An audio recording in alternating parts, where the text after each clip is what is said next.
What's up and welcome back. I'm John Stark from MacTheMovieGuy.com, your favorite blind film critic, and today I'm going to talk about Trouble.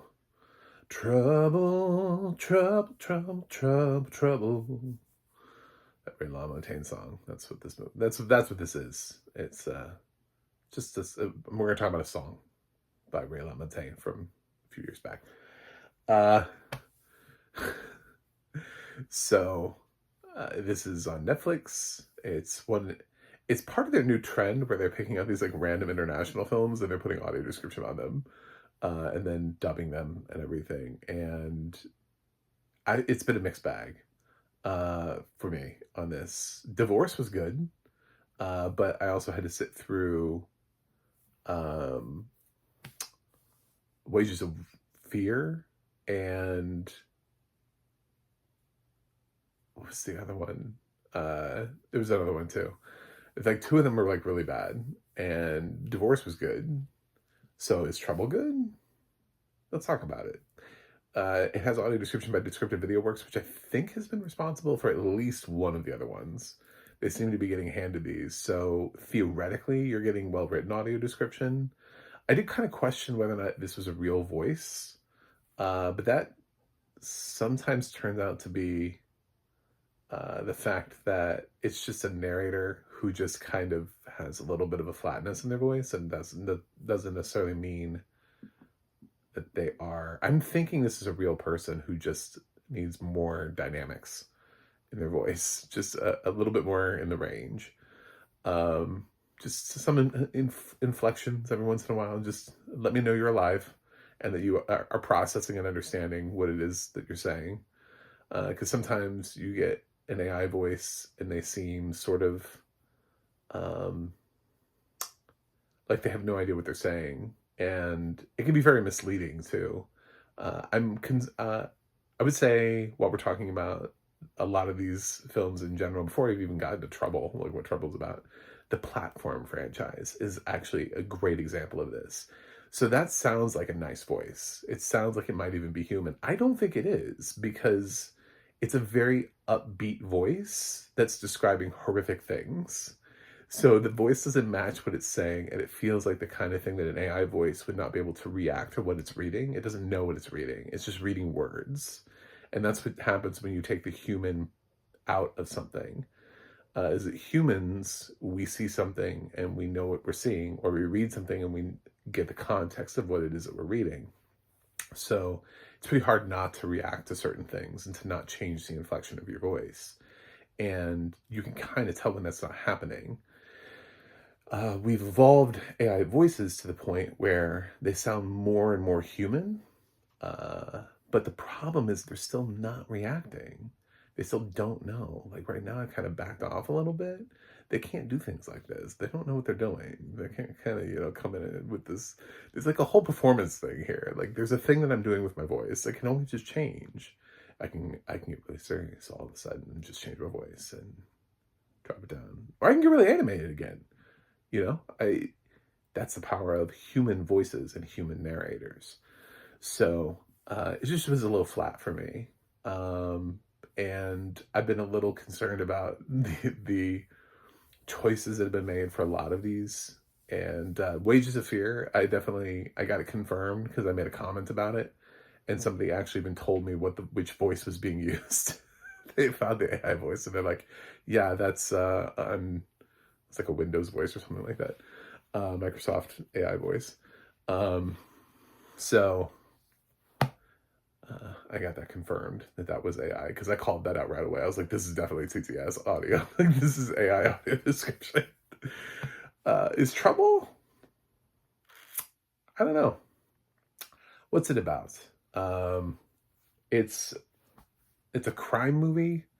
It comes across more as a comedy than it should, because just of the way that the dubbing is done. The guy that plays the main character here, he seems like the film walks very weird lines, because dubbing performances, sometimes it comes down to how the actor is delivering the lines and interpreting the performances. I think this is a little bit more of a thriller than the cast thinks it is, than the dub cast thinks it is. I also think about localization. The term localization is really cool too. So there's a scene here where there's a character that's fixing a TV, and there's some music that's being played. Of course, this is not a movie. It's not an American film. It's not a movie that's set in America. It's not in English originally. So, but the song that comes on is "Hooked on a Feeling," and I was like, "Is that the song?" Or was that a song that is more representative to the original culture? And then for the American audiences, they actually got the rights to Hooked on a Feeling and put Hooked on a Feeling in place of the original song, because this dubcast is done in such a way where you cannot hear the original voices. It's completely redone. So you can take out the original soundtrack and you could have swapped the song. So I'm just kind of thinking, like, if I'm in another country and I've got a cast that doesn't speak English, am I going to pick Hooked on a Feeling? Hooked on a Feeling. I am believing. I mean, maybe, but it seemed like an odd choice. It felt like, did we even dub the song? Joyce. I think casting, I'm watching all these international shows. Apple has been amazing about bringing in their talent and great audio description to every single one of their international shows that they've had recently. And so I've gotten some really great performances out of that. And dubbing is not all bad. Some of it is. Some of it is really bad. So, Nice Girls. That was the film. Fuck Nice Girls. That movie's terrible. It has awful dubbing, and it's a film that, kind of what I'm talking about here, feels like tonally nobody understands what it is, and it's constantly struggling to be like, is it slapstick? Like, is it what are you doing here? And comedy often has a hard time translating. So here, this is, how is it a thriller? Is it an action film? Is it a comedy? I don't know. It seems like we're stumbling over genre, but it's got a guy who's innocent, and he has an opportunity to sort of figure out how to. He trusts the legal system too much, and his lawyer lets him down, and then his appeal doesn't go through, so he's stuck in jail. And he runs into these other criminals who basically they have a way to get out of the jail, and so he's figuring that if he can get out, that he can investigate and figure out, there was this phone for this guy that he supposedly murdered, and he heard, because there were other people there, but he couldn't place them, so he doesn't know. And he thinks this phone will crack the case for him. There's also like a cop who basically thinks the same thing.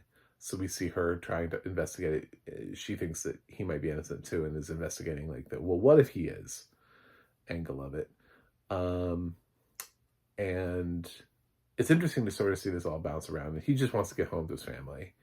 And of course, there are these other criminals, but they're not really like dangerously. They're not. Some films play these criminals as being like Con Air, like the worst of the worst. But this is not even what this is. So tonally, I can't fully tell you what Trouble is, because I don't know how much of it is interpreted through the dubbing versus if you watch this film in the original language, like what would it be? How would this come across to you? I think a lot of this may lie in just interpretation of the dubbing cast, because some of it feels awkward sometimes. Some of the dialogue and the way that it's done and delivered, it's like, is this a funny scene? I don't know that it is. There obviously, like, there are references to The Fugitive, which makes sense, because although I'm like, does that reference work? Like, how many people have seen Harrison Ford in The Fugitive in other countries in this age group? You know what I'm saying? Like, I had to explain to somebody once who Whitney Houston was. I work with kids slash young adults, like older. I don't want to tell you guys what I do for a living, but I work with people who are younger than I am. And one time somebody legitimately did not know who Whitney Houston was. And occasionally I run into this where people don't know somebody, and I'm just kind of blows me away. And I've had to explain to somebody who Robin Williams was once. And I was like, oh my God, how do you not? And they just really just didn't watch movies. They just grew up in a household that didn't allow them to watch movies. So like the amount of movies that they watched were like 10. And none of them were Robin Williams movies. It's like, I don't know, I've seen like a couple of movies. I'm like, wow, you're like the complete opposite of me. Who are you? Um, but yeah, so I don't know. I mean, does that land, or did we put that in there for the American audiences? You know, I kind of wonder, like, Hooked on a Feeling, was that there, or did we put that in for American audiences? So, I think at the end of the day, the question is, should you watch it? And there are two answers to that question. For entertainment purposes, I don't think it's a bad film. I think probably of the films that Netflix has been doing this to, the one that I liked the most was Divorce. But this is better than some of the others. The platform is not bad as a franchise if you are willing to accept incredibly intense violence and gore. If you just kind of want this, like a crime, action, comedy, thriller, caper thing, whatever it's trying to be, it's just a vague sort of genreless movie, a catch-all for everybody. Then yeah, Trouble's fine. It's got everything in it. It almost feels like it's got too much in it. So, audio description, the written audio description was fine. And if this is a TTS voice, then it's one of the better ones, in terms of its intelligible qualities. But it does kind of stay flat. It just kind of doesn't go anywhere, which also doesn't really help the film, which is trying to find its genre constantly. Like, what genre am I? I don't know what genre you are. You're the film. You tell me what genre you are. So maybe the neutrality in the vocal performance is something that's nuanced that I'm missing on, because they're like, well, you don't know what genre this film is. We're watching it, and we're like, I don't know, is this? So I'm just gonna not pick a genre, and I'm just gonna narrate it flat, because who knows? Who knows what this is? So, yeah, it's a little bit of a mixed bag, but I want to support Netflix's efforts to describe more international content, because some of it, every once in a while we get something that pops and like everybody's talking about it, it doesn't have audio description on it, and that fucking pisses me off. I hate when we get something like Roma, which gets a nomination for Best Picture and then doesn't have audio description, and it's just like, well, what the fuck? And it's like, if we're not creating a metric for Netflix to show that we're interested in audio description for content made outside of America, then they're going to skip a film like Roma. But I don't want them to skip a film like Roma, so I'll watch 20 of these fucking things so that I can watch one Roma. So I'm going to keep watching these randomly determined international films that they keep throwing at me that have, I don't know who's in them. I don't know why this exists. I don't know. Was this released theatrically in their country? Who knows? God knows. So that when we get a Roma, I can actually watch it with audio description. I would love for them to go back and put audio description on Roma. I'm gonna talk about this till it happens. I'm just gonna will this into existence.